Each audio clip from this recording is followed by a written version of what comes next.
지난주 설교에 은혜를 많이 입으셨습니까? 우리 하나님께서 사람을 지으신 하나님의 목적에 대하여 지난주에 설교를 들었는데 기억하시나요? 우리 하나님께서 사람을 지으신 창조의 목적, 여러분의 인생의 목적은 무엇입니까?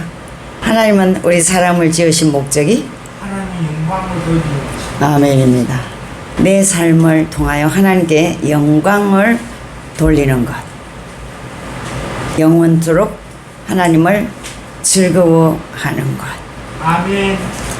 그것 때문에 인간을 창조했다는 사실을 알고 있었습니까? 아멘. 들을 때는 아는데 이랬으면 까먹죠. 우리 하나님은 우리를 지은 목적, 여러분 자녀를 왜 낳았습니까? 그냥 생겨서 낳았습니까? 하나님은 계획하시고 우리를 하나님께 영광 돌리는 존재로 우리를 만들어서 영원토록 우리와 함께 기쁨을 누리기 위하여 인간을 창조하셨습니다. 아멘. 그러면 여러분 몇 년간 살아오셨는지 모르겠지만 단 하루라도 정말로 하나님의 영광을 위하여 여러분이 살아보려고 노력해 보셨습니까? 아멘. 아멘을 너무 잘하면 문제가 있는 거야. 이 사실에 대해서 가슴에 찔림이 와야 정상적인 겁니다. 오늘 본문에 보면 여호와의 가르침은 완전하여 사람에게 새 힘을 준다. 여호와의 법을 믿을 만하여 어리석은 사람을 지혜롭게 한다. 시편 19편 7절에서 11절에 보니까 하나님이 우리를 하나님을 영원토록 영화롭게 하는 존재로 우리를 지었는데 우리는 내가 살기 바빠서 하나님 늘 뒷전이야. 그게 타락한 우리의 본성이에요. 우리가 언제까지 타락한 본성으로 살다가 죽음을 통하여 하나님께 나아가서는 잘할 걸, 교회에 좀 충성할 걸, 하나님께 좀 더 충성할 걸, 천국에 가면 껄 하는 사람들이 너무 많다는 거죠. 그런데도 우리 하나님은 이 땅에 우리가 육신의 옷을 입고 사는 이 땅에 있을 때만 하나님의 영광을 위하여 내가 싸울 수 있는, 헌신할 수 있는, 충성할 수 있는 기회를 주셨다는 거 믿습니까? 아멘. 여러분, 하나님이 나를 왜 창조하셨는가? 거기에 대하여 한 주간 깊은 묵상을 하시기 바랍니다. 아멘. 내 코가 석자라 목구멍이 포도청이라 이렇게 살다가는 천국 가면 부끄러운 수치뿐입니다. 목사를 왜 세웠습니까? 우리의 인생을 하나님이 원하는 코스로 가게 알려주는 사람이 목사입니다. 아멘. 다소 들을 때 기분이 상하더라도 목사가 하는 말이 하나님이 원하시는 뜻이면 감사하다 이렇게 생각해야 되겠죠. 아멘. 하고 안 하고는 여러분의 의지입니다. 저는 목사이기 때문에 하나님의 원하심을 전해야 하는, 내가 잘못 전하면 여러분이 잘못 전해서 못 들어서 제 갈 길 가다가는 목사 탓이거든요. 내 하늘을 가면 엄청 하나님께 칭찬받지 못하겠죠. 하나님은 오늘도 여러분이 바로 살기를 원한다. 하나님의 지으신 목적을 향하여 가기를 원한다는 것입니다. 시편 19편 8절에 보니까 여호와의 율법은 올바르게 사람들의 마음에 기쁨을 준다. 여호와의 명령은 맑고 깨끗하여 사람의 눈을 밝혀준다. 현대인의 성경입니다. 19편 9절 여호와를 높이는 일은 순수한 일이며 그 마음은 언제까지나 계속될 것이다. 여호와의 법령은 참되고 언제나 바르다. 아멘. 10절 이러한 것들은 금보다 귀하고 순금보다 값진 것이며 꿀보다 달고 송이 꿀보다 더 답니다. 11절 주의 종들이 이것으로 훈계를 받고 그것을 지킴으로 후한상을 받게 된다. 아멘. 여러분이 하늘에 가면 하나님이 예수께서 여러분에게 귀한 상을 받기를 원하면 당연히 삶을 패턴을 하나님이 원하는 중심으로 바꾸시기를 축복합니다. 아멘. 우리는 타락한 본성이 끊임없이 일어납니다. 무엇을 먹을까? 무엇을 입을까? 어떤 집을, 내 집을 어떻게 더 좋게 꾸밀까? 내 자식들에게 어떤 더 좋은 것을 줄까? 당연하죠. 그게 나쁜 거 아니죠. 그 일을 통해서 하나님께 영광이 되는지를 생각하라. 아멘. 어쩌면 여러분이 자식들에게 여러분의 인생을 다 쏟고 물질을 다 쏟고 에너지를 다 쏟는 그것이 자녀들이 하나님께 더 나오지 못하게 만드는 거예요. 우리 제가 아는 목사님 그분은 물론 개척했습니다. 자녀가 넷입니다. 사모님 자녀를 한 번도 키워보지 못했어요. 시어머니께서 다 키워주었기 때문입니다. 며느리에게 언제나 너는 주의 일에 충성을 다하라. 내가 자녀들은 키워줄게. 저 복된 시어머니. 그 상은 또 하늘에 주를 위하여 그토록 수고한 할머니의 상이 하늘에 있겠죠. 그리고 자녀들에게 언제나 하는 말은 너의 참 부모는 하나님이시다. 아멘. 아버지 목사님은 나에게 달라고 하지 말고 하나님 아버지께 너의 친아버지는 하나님 아버지. 정말 교육을 잘 시키는. 아멘. 그래서 그 자녀들은 항상 필요를 하나님께 먼저 기도하는 그런 자녀들이 되었습니다. 만약에 우리 아들이 형편없는 행동들을, 눈살을 찌푸리는 행동들을 하고 다닌다면 사람들이 어떻게 말할까요? 저 애는 왜 저 따위야? 부모가 도대체 교육을 어떻게 시켰나? 하고 욕이 누구에게 돌아갑니까? 부모에게 돌아가죠. 안 그렇습니까? 또 너무나 모범이 되는 생활과 모범이 되는 사람으로 우리 아들이 살아낸다면 사람들이 뭐라고 합니까? 이야 멋있다. 저 아들 참 부모가 궁금하다. 훌륭하게 키운 부모님이 참 궁금하다. 이렇게 하지 않겠습니까? 바로 우리의 삶이 하늘의 영광이 될 때에 많은 사람들이 야 하나님 진짜 살아계신갑다요. 저 사람 정말로 신실한 성도인데 나는 예수를 믿지 않지만 저 사람 보면 진짜 하나님 계신 것 같아. 하나님은 정말 살아계신가 봐. 저 사람 보면 그 하나님께 영광을 돌리는 거예요. 아멘. 그렇지 않겠습니까? 그게 바로 하나님께 영광 돌리는 건데 인간이 태어나면 걸음마하는 것, 또 말하는 것, 글자 쓰는 것, 셈하는 계산까지, 밥 먹는 법까지, 청소하는 방법, 또 크면 컴퓨터 사용법, 또 엄마가 되면 고추장 된장 만드는 법, 또 심지어 어릴 때는 화장실에 가서 볼일을 보고 처리하는 것까지 배우게 되는 겁니다. 하나부터 열까지 배워야만 훌륭하게 할 수 있지 않습니까? 공부하기 싫다고 학교 안 가는 사람이 박사학위까지 받은 사람보다 뛰어넘기는 참 힘듭니다. 물론 정주영 씨 같은 사람도 있지만은 중학교 1학년 중퇴지만은 정주영 씨 세계적인 인물이 됐죠. 그러나 보편적으로 많이 배우고 가르침을 받고 또 연습할 때에 훌륭한 사람이 되어집니다. 아멘. 맞습니까? 아멘. 왜 제가 이런 말을 할까요? 아이가 태어나면 훌륭한 습관을 계속 연습시킵니다. 부모가. 그렇죠? 그 아이를 보면 가정교육을 딱, 그 가정이 어떤 가정이 딱 알잖아요. 왜 제가 이런 말을 합니까? 우리 하나님 아버지는 우리를 훌륭한 성도, 하나님께 영광 돌리는 그런 성도로 만들기 위하여 레시피를 주셨어. 우리가 저도 요리를 잘 못하니까 금요일 김치 담을 때에 막 영상을 막 3개, 4개, 5개 막 봅니다.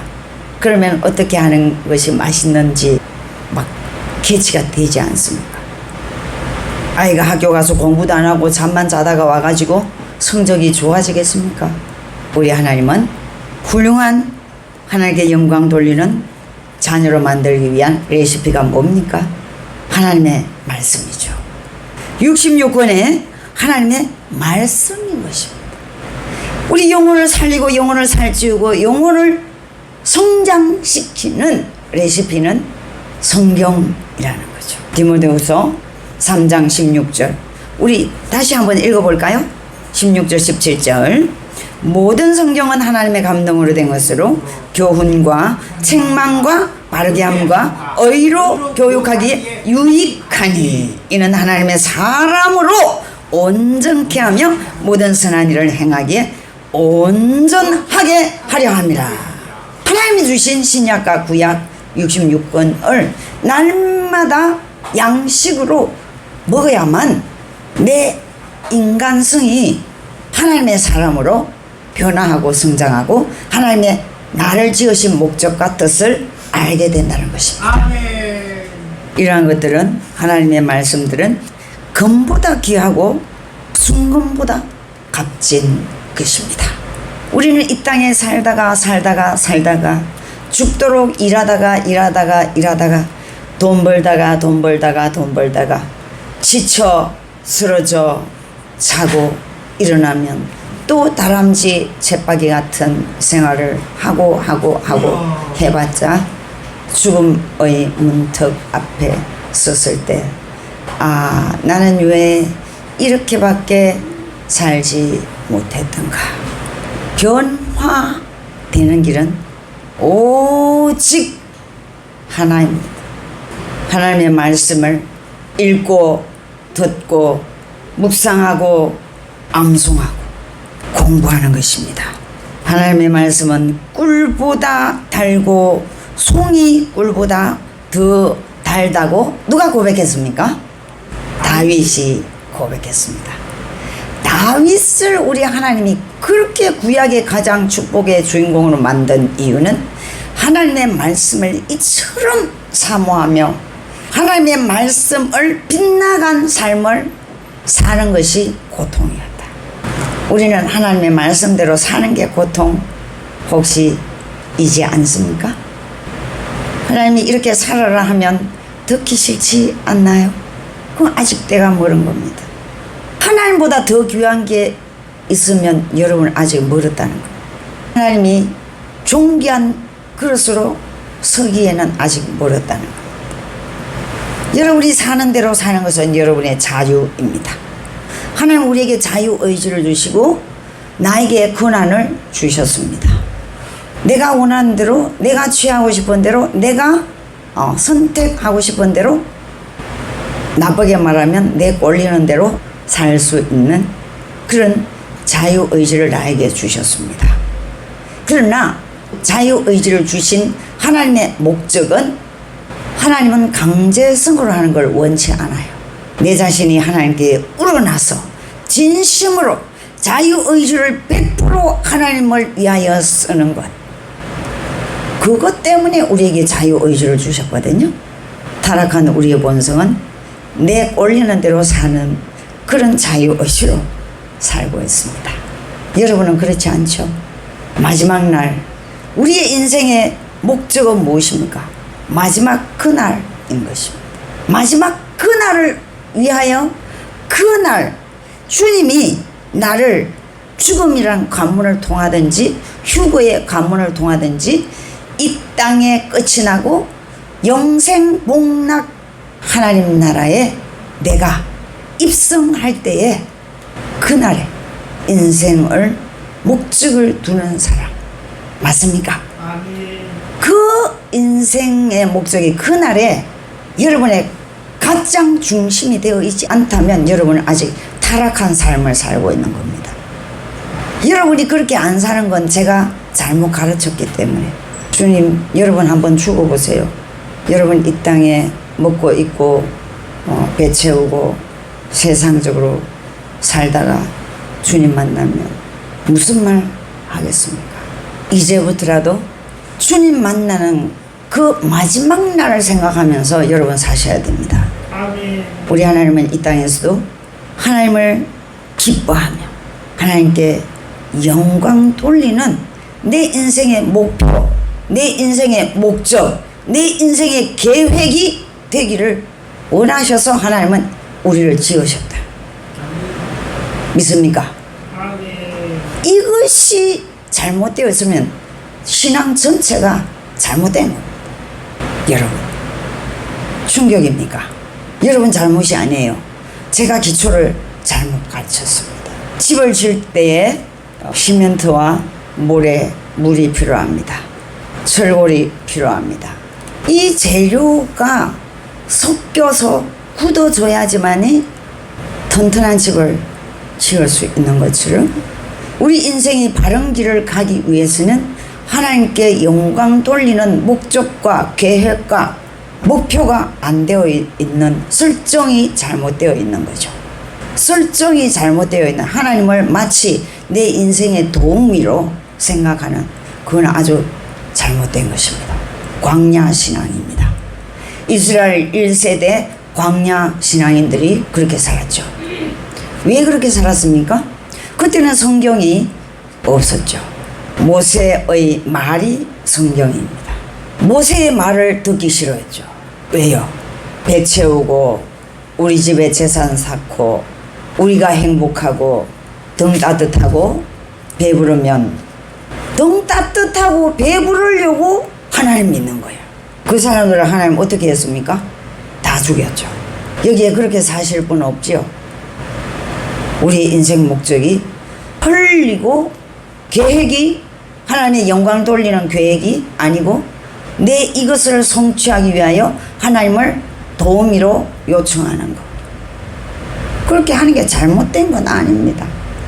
그럼에도 불구하고 여러분의 목적, 계획, 목표가 그날을 준비하는 것이 마지막 날 주님 만날 그 시간을 의식 없이, 목적 없이 목표가 되어 있지 않다면 이스라엘 1세대 광야에 죽은 세대의 신앙이다, 이 말입니다. 이제 우리는 마지막 때에 살고 있습니다. 시편 119편, 다윗은 날마다 성경을 읽으면서 놀라운 고백을 많이 했지요. 오늘 19편 9절에서 11절 보니까 젊은이가 어떻게 그의 길을 깨끗하게 유지할 수 있겠는가. 우린 주님 앞에 다 젊은이에요. 청년들만, 결혼 안 한 청년들만 젊은이가 아닙니다. 주의 말씀에 따라 살면 깨끗하게 유지할 수 있다고 성경은 가르쳐주고 있습니다. 우리가 마음을 다해 주를 따라갈 때에, 주의 말씀에서 떠나지 않을 때에, 주의 말씀을 내 마음속에 두었을 때에 주께 죄를 짓지 않게 되는 겁니다. 여러분, 죄가 뭐라고 생각합니까? 남의 거 훔치는 거? 남을 괴롭히는 거? 그거 죄 맞지요? 그거 큰 죄가 아닙니다. 그런 거는 회개하면 하나님 다 용서받는 죄입니다. 하나님이 가장 미워하는 죄가 뭐냐? 성경을 따라 살지 않는 겁니다. 하나님을 영원토록 즐거워하고 하나님께 영광 돌리는 목표를 두지 않고 하나님을 계속적으로 내 인생에 도우미만 원하는 것, 그것이 가장 우리 하나님 역겨워 하는 거예요. 여러분은 하나님 기뻐하는 신앙을 선택하고 있습니까? 여전히 역겨워하는 하나님을 내 도우미로만 생각하고 신앙생활합니까? 선택은 여러분의 자유이죠. 그럼에도 불구하고 성경의 신구약 핵심은, 우리를 지으신 목적은 하나님께 영광 돌리는 것이 우리를 향한 하나님의 뜻이다. 변치 않는 하나님의 뜻이다. 하나님의 뜻을 이루기 위해서는 죽으나 사나 앉으나 서나 하나님의 말씀을 읽어야 된다. 밥 안 먹으니까 떠먹이고 따라다니면서 떠먹이고. 왜 그렇게 합니까? 밥을 안 먹으면 허약해지기 때문에. 그렇지 않아요? 우리도 말씀을 적게 먹으면 영혼이 허약해가지고 타락한 본성대로 살게 돼요. 말씀을 깊이 씹어 먹어야 합니다. 날마다 통독해야 됩니다. 정독해야 됩니다. 암송해야 됩니다. 공부해야 됩니다. 가장 깊은 변화는 큐티 생활입니다. 교회 10시에 오면 날마다 큐티를 할 수 있습니다. 큐티 하면 자동적으로 내 안에 선불이, 내 안에 고집, 내 안에 들어온 것, 내가 고쳐야 할 것 그냥 드러나요. 자연스럽게 드러납니다. 아, 내가 이런 하나님이 기뻐하지 않는 것이 내 속에 감추어져 있었습니다. 통독할 때는 안 나옵니다. 기도할 때도 안 나옵니다. 공부할 때도 안 나옵니다. 암송할 때도 안 나옵니다. 큐티하면 쫙 벌려져 가지고 내 안에 더러운 죄악들이 막 일어나요. 치료가 됩니다. 회복이 됩니다. 능력이 부어집니다. 왜 우리는 성도들이 하나님이 보시기에 존귀하고 보배로운 삶이 안 사라질까요? 광야 1세대 먹고 마시고 내 재산, 내 새끼, 내가 이 땅에 더 저 집보다 잘 살기 위하여 그렇게 살고 있다면 왜 그럴까요? 그 이유가 뭔지 아세요? 성경의 약을 덜 먹었다는 거예요. 성경을 1년에 1독이라도 하면 변화와 성장을 하게 되어 있습니다. 그래서 우리 교회는 성경을 1독을 권장하고 있습니다. 여러분의 영혼을 살찌우고 성장시키고 하나님의 뜻을, 하나님께 영광 돌리는 삶을 여러분 스스로 살게 만들려고 하는 것입니다. 성경에는 지혜로운 자를 견책하라. 우매한 자를 견책하면 내 볼때기 얻어맞는다. 그렇게 되어 있어요. 이 말을 듣고 분노가 일어나면 우매한 겁니다. 하나님은 여러분을 지혜롭고 존귀하고 보배롭고 하나님이 예비하신 복을 여러분 가정과 인생과 자녀들에게까지 다 물려주기를 원한다고요. 그것도 모자라 그날에 여러분에게 착하고 충성된 종아, 내가 너를 위하여 너 이렇게 살지 않았니? 너 큰사랑교회 이런 충성을 하지 않았니? 큰사랑교회 이것이 꼭 필요했는데 네가 했지 않았니? 이렇게 우리 하나님은 하나하나 기념책에, 행위책에 기록해 놨다가 여러분에게 상해된다는 거 믿습니까? 아멘. 여러분, 우리의 정신도 마음도 행동도 경건하게 변화되고 자라기 위해서는 낮에도 성경, 밤에도 성경, 아침에도 성경, 저녁에도 성경, 손에서 성경을 떼지 말아야 하고 그 성경 말씀이 내 가슴의 신비에 새겨져야 하는 겁니다. 구약의 하나님이 보배롭고 존귀하게 선 인물들을 보세요. 말씀의 종이었습니다. 말씀에 능하지 않는 사람을 존귀하게 선 적이 없습니다. 말씀에 순종했기 때문에 그들은 하나님의 존귀한, 보배롭고 존귀한 인물이 되었던 거죠. 아멘. 여러분은 말씀을 얼마나 사랑하고 있습니까? 시편 105편, 시편 119절 105편 여러분 다 암송하고 있지 않습니까? 주의 말씀은 내 발에 등불이요 내 길에 빛입니다. 밥을 안 먹으면 흙이 가지고 힘이 없죠. 여러분 하루 말씀을 읽지 않고 성경을 묵상하지 않으면 혀에 가시가 돋는다. 마음에 엉겅퀴가 자란다. 바로 우리 하나님은 신약 구약 성경 66권의 말씀을 읽고 듣고 묵상하고 암송할 때에 내 영혼의 변화가 일어나는 거예요. 그 이상의 뭐가 필요합니까? 여러분이 말씀을 듣고 읽고 묵상하고 암송할 때에 여러분의 심령 속에 뭐가 부어진다? 성령이 부어지는 겁니다. 여러분이 더 많이 읽기 위하여 남에게 자랑하기 위하여 성경을 읽는다면 성령이 부어지지 않죠. 참으로 하나님의 말씀을 존귀하고 보배로운 말씀을 사랑하여서 읽고 예배에 참으로 하나님이 제가 보이지 않고 예수님이 보일 때에 여러분의 예배가 있잖아요. 너무너무 중요한 것입니다. 아멘. 여러분이 예배에 올 때에 주님이 오늘 나에게 무엇을 주실까 하는 기대감으로 오셔야 됩니다. 아멘. 오늘 설교를 통하여 나에게 주시는 말씀이 무엇인가 한결을 붙잡아야 합니다. 그것이 여러분의 인생의 축복의 약이거든요. 여러분 몸이 아프면 약을 먹고 병원에 가서 약을 먹잖아요. 여러분이 주일에 일주일 내내 오지 못하는 분들은 특별히 주일 예배에 하나님이 나에게 귀한 보배롭고 존귀한 축복의 약을 주신다는 것을 믿고 바라고 소망해야 하는 거예요. 그렇게 할 때에 하나님의 축복이 부어지는 거죠. 예배 태도에 딱 나타나요. 사실 오늘 축복이 누구에게 부어지는지 설교자는 그 눈에 다 보여요. 옛날에는 아니었죠. 오늘 초등학교 2학년 때 우리 교회에 왔는데 주일학교를 특별히 드리지 않았어요. 어른 예배와 같이 드렸습니다. 설교의 말씀이 그에게 100% 부어졌어요. 예배 시간마다 이 온몸의 설교가 100% 부어지는 걸 내 눈으로 저는 항상 봤습니다. 그 사람에게 복이 열리는 거예요. 여러분 예배 시간에 말씀이 여러분 입으로 부어집니까?